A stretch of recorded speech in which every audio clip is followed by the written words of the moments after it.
Taigi, prie individualaus lygio keliaukim. Ir noriu parodyti, kad vaikai, visi vaikai kažkokiu būdu dalyvauja patyčios. Tik tai skirtingai. Na, yra tie vaikai, kurie patiria patyčias. Ne? Yra vaikai, kurie skriaudžia kitus. Tai va, jos skriaudėjais vadinam. Yra dalis vaikų, kurie patenka į abidvi grupės, tai yra ir skriaudžia kitus, ir patys patiria. Na ir yra kiti vaikai, kurie, na aš taip sąlyginai jos vadinčiau, nedalyvaujantis. Iš tiesų, tai jie dalyvauja tam tikrą prasme, bet bent jau nėra taip aktyviai įsitraukę. Dabar taip įsivaizdavimui, kiek čia tų vaikų dalyvauja, tai vėlgi čia per paskutinius 2-3 mėnesius, galim sakyti taip, aktyviai dalyvauja patyčiose 39, apie 40% vaikų. 4 iš 10 jau dalyvauja. Dabar kaip jie dalyvauja? Dauguma iš šitų 39% yra patiriantys patyčias. Sakyčiau, netokia didelė dalis, apie 7% yra tų, kurie tą inicijuoja, skriaudėjai. Ir yra apie 6% tų vaikų, kurie papuola į tas abidvi grupės, ar ne? Ir kitiems, ir kitus skriaudžia, ir patys tą patiria. Tai dabar aptarkim tuos vaikus, kurie patiria patyčias. Kas čia yra per vaikai? Kuo jie ypatingi yra? Ar jie yra kokios nors ypatingos išvaizdos? Galbūt dėl to, kad tyčiasi dėl to, kad jie yra su akiniais? Ar dėl to, kad jie yra stori? Ar tai yra, kad su atliepusiam ausim? Ar dar dėl kažko?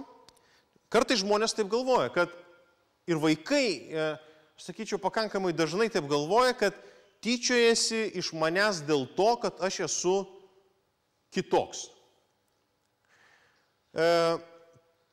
Ir čia yra ne visai teisybė, nes pasirodo, kad vaikai tyčiojasi iš storų ir iš plonų, ir iš tų, kurie akinius nešioja ir kurio nenešioja, ir su atliepusiam ir nesu atliepusiam ausim, ir iš plonai kalbančių ir storai kalbančių ir taip toliau ir taip toliau. Ir tie, kurie patiria, jie save bando keisti visaip, ten reiškia, sako, aš manyje yra kažkas negerai, dėl to iš manęs tyčias. Tai toj vietoje aš taip galiu labai drąsiai pasakyti, kad dažniausiai su tais vaikais, iš kurių tyčiojasi, nieko nėra blogo. Ir tai, kad vaikai yra su akiniais, ar dėl to, kad yra apsirengę vienaip ar kitaip, tai tikrai nėra priežastis, dėl ko tyčiojasi.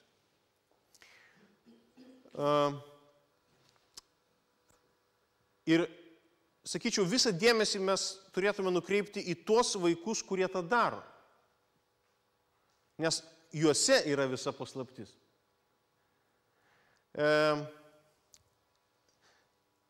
Nes, matot, jeigu vaikas nori pasityčioti, tai tikrai atras, iš ko tą padaryti. Ir atsimenu netgi tokių žaidimų, kai kas žaisdavo, kur šiaip man tai nepanašu į žaidimus, bet kuomet bandydavo atrasti, reiškia, pažaisti tokį žaidimą, pasityčiok ir bando atrasti, iš ko galima pasityčioti. Ir pasirodo labai lengva atrasti, jeigu nori. Bet jeigu ir čia žais tokį žaidimą, tai aš manau tikrai mes taip pasistengę tikrai atrastume iš kiekvieno, dėl ko pasityčioti. Supranta, tai ir dabar tai, kad kai kurie vaikai kažko truputį išsiskiria, tai tiesiog tampa pretekstu prisikabinti prie jo. Bet tai jokių būdų nėra priežastis. Ir dėl to tas vaikas, kuris akinius gali nenešioti akinių, tada iš kito bruožo galima pasityčioti.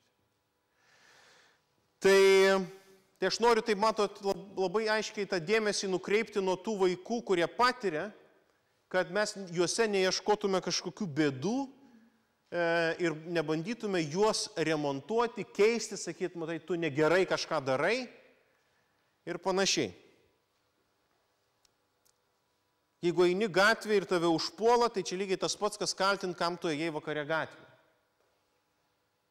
Tai aišku, galima sėdėti namuose. Bet mano, čia ne tame yra priežastis. Tai iš tiesų bet kokios išvaizdos, su bet kokiais bruožais vaikai gali tapti patyčių taikiniu.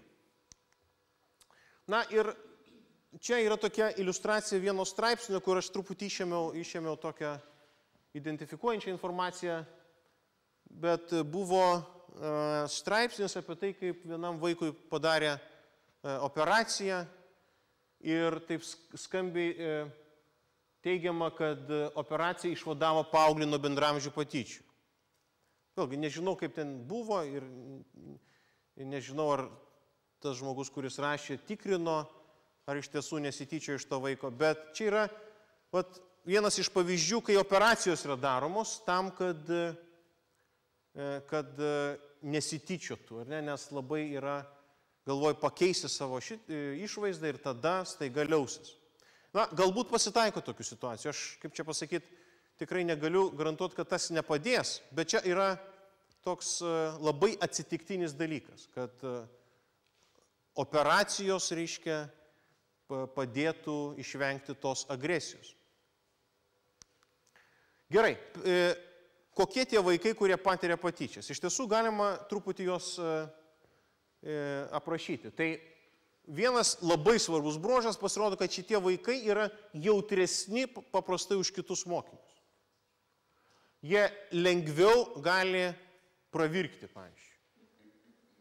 Tai yra tobuli taikiniai patyčioms. Jeigu greitai susijaudina ar ne, tai skriaudėjams to reikia. Jie ir ieško tokių vaikų, kuriems liptų tos patyčios. Tai, jeigu mes kalbame, kad vaikai yra jautresni ir galvotume dabar, kad su tais vaikais kažkas negerai ir bandytume dabar tos vaikus padaryti nejautriais. Storą skūrą, kad užsiaugintų, ar ne? Kad kai juos žemina, kad jie nereaguotų visai, taip? Tai man atrodo, čia ne visai tas kelias. Man atrodo, aš nesu tikras, kad mes norėtume, kad vaikai būtų nejautrus. Tokie, žinot, robotai, reiškia, muši, nerėkia, nesako, žemini, irgi nieko nereaguoja. Tai, man atrodo, čia yra netgi privalumas, kad vaikai yra jautrus. Ir vėlgi, tai aš bandau parodyti jums, kad žvilgsnį reikėtų kreipti į tuos, kurie gaudo tokius vaikus. Šitie vaikai dažniau nepalankiai vertina smurtą. Tai yra tie vaikai, kuriuos mokina, sako, jeigu prie tavęs lenda, nereikia duoti atgal į nosį. Nereikia, čia tikrai nėra problemos sprendimas. Tai šitie vaikai yra tie, kurie neduos į nosį atgal. Tai vėlgi klausimas. Kiti sako, tai čia labai blogai vaikai elgiasi. Reikia juos mokinti, kad jie išmoktų, kaip atgal duoti. Ne? Tai vėlgi klausimas yra, ką mes norim su tais vaikais padaryti. Aš sakyčiau, fantastika, kad vaikai nenori jėgos naudoti spręsdami, reiškia, šitas situacijas. Na ir kitas dalykas, kad šitie vaikai paprastai mažiau save vertina. Iš tiesų nuvertina save, aš esu negeras, aš blogas, čia manyje yra, reiškia, problemos, dėl to iš manęs tyčiojasi. Tai kad jie save prasčiau vertina, tai yra teisybė. Gerai, ir pereinam prie tų vaikų, kurie yra skriaudėjai, kurie inicijuoja tas patyčias. Pasirodo, kad tai yra dažniau populiarūs mokiniai. Priešingai tai idėjai, kad tai yra vaikai sutraumuoti, kokie labai nuskriausti ten kur tai, ir jie ateina į mokyklą ir tada jau skriaudžia kitus. Tai aš tą įvaizdį noriu kaip sakyti, taip ištrinti ir noriu pasakyti, kad šitie vaikai, skriaudėjai, paprastai yra labai tokie pakankamai sėkmingi vaikai. Juos kiti mėgsta. Jie yra dažniau populiaresni ir kiti vaikai nori su jais draugauti. Mažiau empatiški kitiems, ar ne, jie nelabai jaučia, kad kitam skauda. Na, vėlgi priešingai turbūt tam tikroms nuomonėms, šitie vaikai dažniau save gerai vertina. Jų savivertė yra tikrai arba vidutinė, arba aukštesnė. Labai keista, bet šitie vaikai dažniau turi geresnius bendravimo įgūdžius. Tai vėlgi, čia ne tie vaikai, kurie ten, sakau, sutraumuoti kokie, o čia yra bendraujantis vaikai. Jie puikiai moka bendrauti su suaugusiais, jie puikiai moka bendrauti su tėvais, su mokytojais ir taip pat jie puikiai moka skaudinti kitus. Matot, jie yra kompetitingi vaikai, bet jie moka daryti ir gerus dalykus, ir taip pat puikiai moka ir skaudinti kitus. Dėl to, reiškia, šitie vaikai gali būti netaip lengvai pastebimi tėvų ir mokytojų. Negali būti, kad šitas vaikas tokius dalykus daro. Negali būti. Gali būti.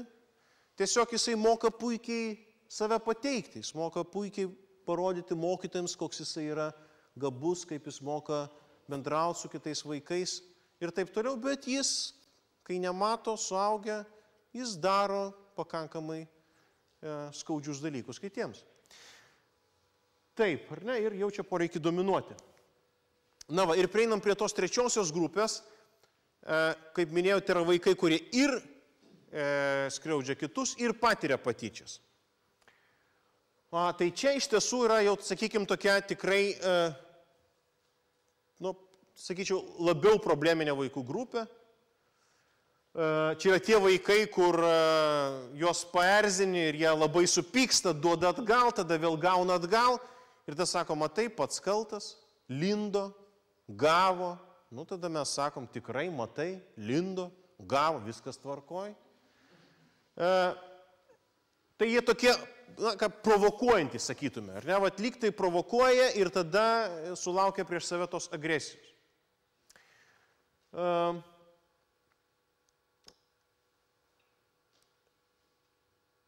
Bet vėlgi, aš sakyčiau taip, kad nors šitie vaikai ir skriaudžia kitus vaikus, bet niekas nepateisina, kad prieš juos atgal yra naudojama agresija. Ta prasme, tai, kad jie yra agresyvūs, tai nesuteikia kam nors teisės juos atgal skaudinti. Šitie vaikai yra tikrai, o šitiems vaikams tikrai reikia rimtesnės pagalbos. Jeigu kalbėjau apie tuos skriaudėjus, tai jie yra vaikai gabūs. Tai juos mes tikrai pamokinsim ir jie gudrus yra ir jie, jeigu supras, kad čia šitoje aplinkoje negalima tyčiotis, jie ir pasikoreguos. Šitie sunkiai pasikoreguos. Šitiems reikės tikrai papildomų priemonių. Bet kaip minėjau, šitie vaikai yra žymiai retesnis atvejis. Dauguma tų, kurie užveda tas patyčias, yra iš tos kitos grupės.